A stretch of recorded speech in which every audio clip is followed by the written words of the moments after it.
जिन किसान भाइयों ने अपने खेतों के अंदर भिंडी की फसल, खीरा की फसल और मिर्ची की फसल लगा रखी है, दोस्तों आज का वीडियो उन किसान भाइयों के लिए बहुत ही इम्पोर्टेंट होने वाला है। देखिए, खेती तो हर किसान करता है, लेकिन अच्छे से बढ़िया उत्पादन लेने की जो कला होती है वो बहुत ही कम किसानों के अंदर पाई जाती है। तो दोस्तों आप निश्चिंत रहिए, हमारे पास सबसे ज़्यादा इस टाइम पर जो कमेंट आ रहे हैं वो इन तीनों फसलों के आ रहे हैं। इस टाइम पर इन तीनों फसलों के अंदर एक तो ग्रोथ है वो रुकी हुई है, साथ ही साथ इनके अंदर अब बीमारियों का जो आक्रमण है वो भी बहुत तेजी से बढ़ रहा है। आज मैं इस वीडियो के माध्यम से आप लोगों को बारी बारी इन तीनों फसलों के अंदर अपन को कौन से खाद डालने हैं, कौन से पेस्टिसाइड यूज करनी है और सिंचाई व्यवस्था के अंदर अपन को कौन सी सावधानी बरतनी है, तो ये सब जानकारी देने जा रहा हूं। तो नमस्कार दोस्तों, मैं इंद्रपाल यादव स्वागत करता हूं आपका अपने YouTube चैनल देश की जान हमारे किसान चैनल पर। जिन किसान भाइयों ने चैनल को अभी तक सब्सक्राइब नहीं किया है या फिर जो किसान भाई हमारे चैनल पर पहली बार आए हैं वो कृपया चैनल सब्सक्राइब कर लीजिए, वीडियो को लाइक और ज़्यादा से ज़्यादा शेयर कीजिए।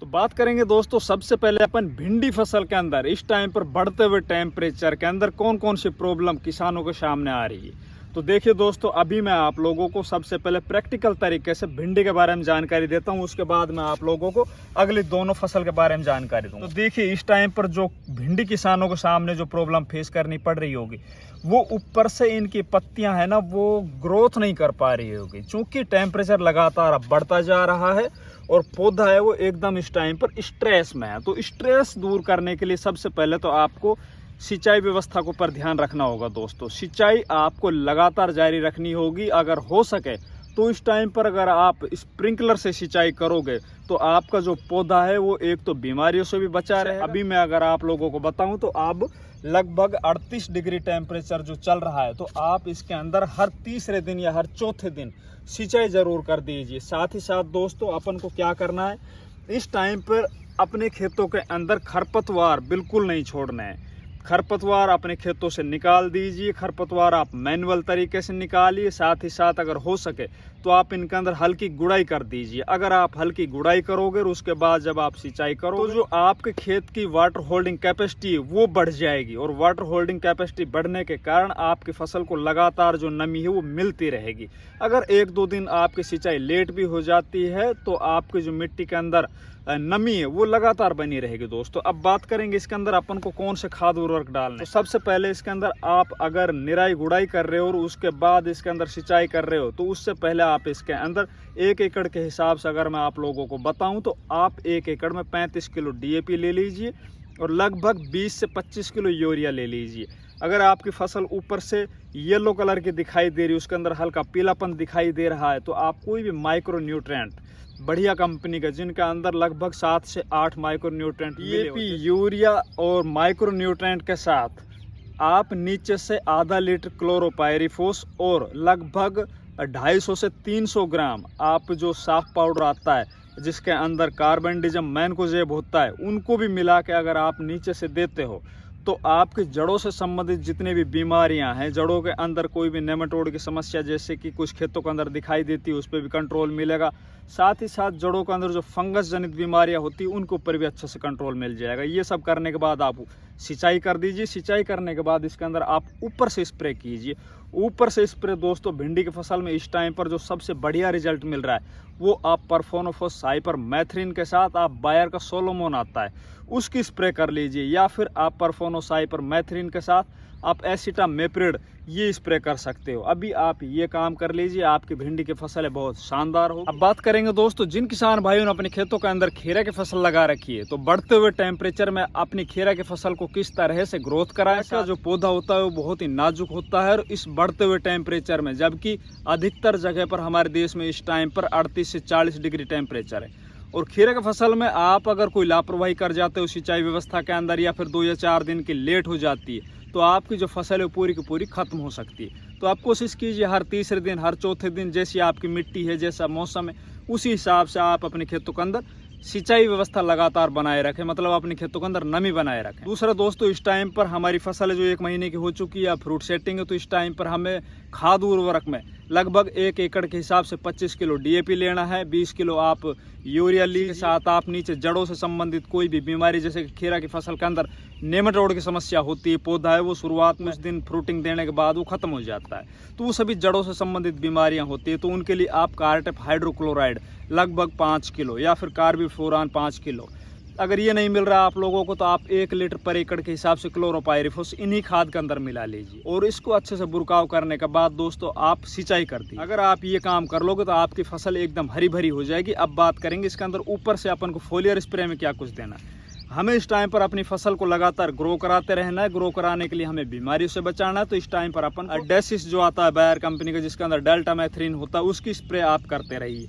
एक स्प्रे डेल्टा मैथ्रीन की तो अगली स्प्रे तो आप बायोलॉजिकल में स्पाइनोसाइड जैसे कि ट्रेसर आता है, डेलीगेट आता है, इसकी भी स्प्रे कर सकते हो, या फिर आप बायर का सोलोमन आता है, उसका भी गर्मियों के मौसम के अंदर काफ़ी अच्छा रिजल्ट मिलता है। उसके साथ आप थायोमेथोक्सोम 25% WG आता है, वो मिला के स्प्रे कर सकते हो। साथ ही इन्हीं कीटनाशकों के साथ आप इस टाइम पर अपनी फसल को फंगस से बचाने के लिए कोई भी बढ़िया फंजीसाइड जैसे कि बायर का नेटिवो है, या फिर सिंजेंटा का एमिस्टार टॉप है, या फिर अडामा का कस्टोडिया, इनमें से आप कोई भी लेके अपनी खेतों के अंदर इन्हीं कीटनाशकों के साथ स्प्रे करते रहो, जिससे कि आपकी फसल के ऊपर जो पाउडरी मिल्ड्यू जो आता है इस टाइम पर, इन दिनों के अंदर गर्मी के मौसम में जो फंगस आती है, उससे आपकी फसल बची रहे और ज़्यादा लंबे टाइम तक आपकी फ्रूटिंग है वो लगातार चलती रहे। साथ ही दोस्तों इस टाइम पर अपन को NPK के अंदर अगर कोई फोलियर स्प्रे लेनी है तो उसके अंदर आप 05234 की स्प्रे ले सकते हो, या फिर आप 13045 की स्प्रे भी ले सकते हो। अगर ये काम आप अपनी खीरा की फसल में करोगे तो आपकी खीरा की फसल बहुत शानदार लगातार ग्रो करती रहेगी और बहुत ज़बरदस्त आपको उत्पादन इससे मिलते रहेंगे। अब बात करेंगे दोस्तों जिन किसान भाइयों ने अपने खेतों के अंदर मिर्ची की फसल लगा रखी है, तो इस टाइम पर अपन को मिर्ची की फसल को किस तरह से बीमारियों से बचाना, साथ ही साथ अच्छे से ग्रो वो करे और जल्दी तैयार होकर बाजार में सबसे पहले तो यही करना है कि अपनी फसल को खरपतवार से मुक्त रखना है। अगर आपके खेत के अंदर खरपतवार नहीं होंगे तो आपने लगभग आधी लड़ाई वो जीत ली। खेतों के अंदर आप गुड़ाई जरूर कर दीजिए, क्योंकि गुड़ाई करने के बाद आपके खेतों के अंदर जो नमी है, जो वाटर होल्डिंग कैपेसिटी जमीन की, वो ज्यादा बढ़ जाएगी। गर्मियों के मौसम के अंदर सबसे ज्यादा अगर कोई काम करता है तो आपके खेतों के अंदर नमी लगातार अगर बनी रहेगी, आपके खेत के अंदर सूखा ज़्यादा नहीं आएगा, तो आपकी फसल लगातार वो चलती रहेगी, लगातार ग्रोथ करती रहेगी। तो कोशिश कीजिए आप अपने खेतों के अंदर गुड़ाई कर दीजिए। गुड़ाई करने के बाद दोस्तों इस टाइम पर अपन को जो खाद उर्वरक डालने हैं, तो अगर आपकी फसल एकदम हरी भरी है तो आप DAP मात्र 25 से 30 किलो DAP अपने खेतों के अंदर ले सकते हो। इसी के साथ आप 20 से 25 किलो यूरिया ले सकते हो।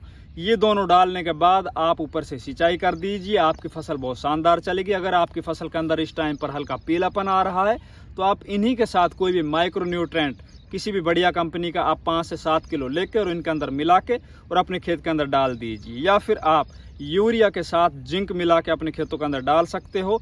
इस टाइम पर आपकी जो पीलापन आ रहा है एक तो वो खत्म हो जाएगा। ऊपर से कौन से इंसेक्टिसाइड यूज करना है, तो सबसे पहले अपन को अब ध्यान रखना है कि हमारी फसल के अंदर 2 तरह से जो कीट है वो आक्रमण करेंगे। एक तो आपके रस चूसक कीट जो भी कोई आएंगे, और साथ ही साथ एक आपकी मकड़ी आएगी इस टाइम पर।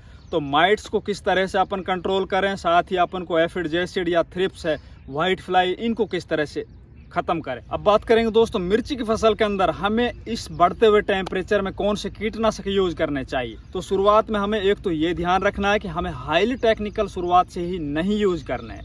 अपन को शुरुआत के अंदर अगर मैं आप लोगों को बताऊं तो अभी हमारी फसल जो लगभग 1 से 1.5 महीना की है और हमारी फसल अभी फ्लावरिंग स्टेज के अंदर आई है, तो अपन को सबसे पहले इमिडाक्लोरोपिड के साथ एसीफेट का जो कॉम्बिनेशन आता है, जैसे कि लांसर गोल्ड आता है या फिर और भी काफ़ी कंपनियां बना रही है, अलग अलग से आप ले सकते हो। इन्हीं के साथ आप मोनोक्रोटोफॉस 36% SL, इन दोनों को स्प्रे करते रहो। आप 2 स्प्रे ये करने के बाद आप फिर डेल्टा मैथ्रीन की स्प्रे कर सकते हो, या फिर अल्फा मैथ्रीन की स्प्रे कर सकते हो, या फिर आप परफोनोफोस साइपर मैथ्रीन की स्प्रे कर सकते हो। इनके रिजल्ट भी इस टाइम पर मिर्च पे बढ़िया मिलेंगे। ये स्प्रे करने के बाद दोस्तों आप एक स्प्रे थायोमेथोक्सोम भी ले सकते हो, या फिर इमामेक्टिन बेंजोएट भी ले सकते हो। गर्मी के मौसम में इन दोनों के रिजल्ट भी बढ़ते हुए टेम्परेचर में बहुत बढ़िया मिलेंगे।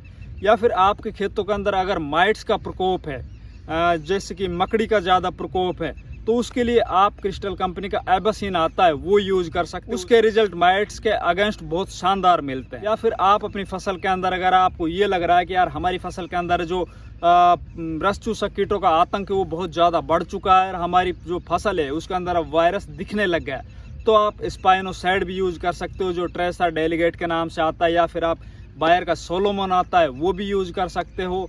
और भी काफ़ी बढ़िया बढ़िया टेक्निकल है, लेकिन अपन को शुरुआत में यही सावधानी रखनी है कि मिर्च की जो फसल है जो अभी 1.5 महीने की है या 1 महीने की, वो लगभग 10 महीने तक अपनी फ्रूटिंग देगी और आगे जाकर हमारी फसल के अंदर निश्चित तौर पर वायरस का प्रकोप होने वाला है। तो अपन ऐसा ना करें कि जो हाईली टेक्निकल है उनको अभी से शुरुआत में ही मैं आप लोगों को बता दूं और आप उनको स्प्रे करने लग जाओ, तो आगे जाके आपकी फसल के ऊपर वो काम करना बंद कर देंगे। तो दोस्तों इस टाइम पर आप अभी यही कर लीजिए, आपकी फसल है वो बीमारियों से बची रहेगी। सिंचाई व्यवस्था दुरुस्त रखिए और आपकी फसल के अंदर मिर्ची तैयार हो जाए तो उनको तोड़ते रहिए। जैसे जैसे आप अपनी फसल के अंदर से हार्वेस्टिंग करते रहोगे, आपका पौधा है वो ग्रो करता रहेगा।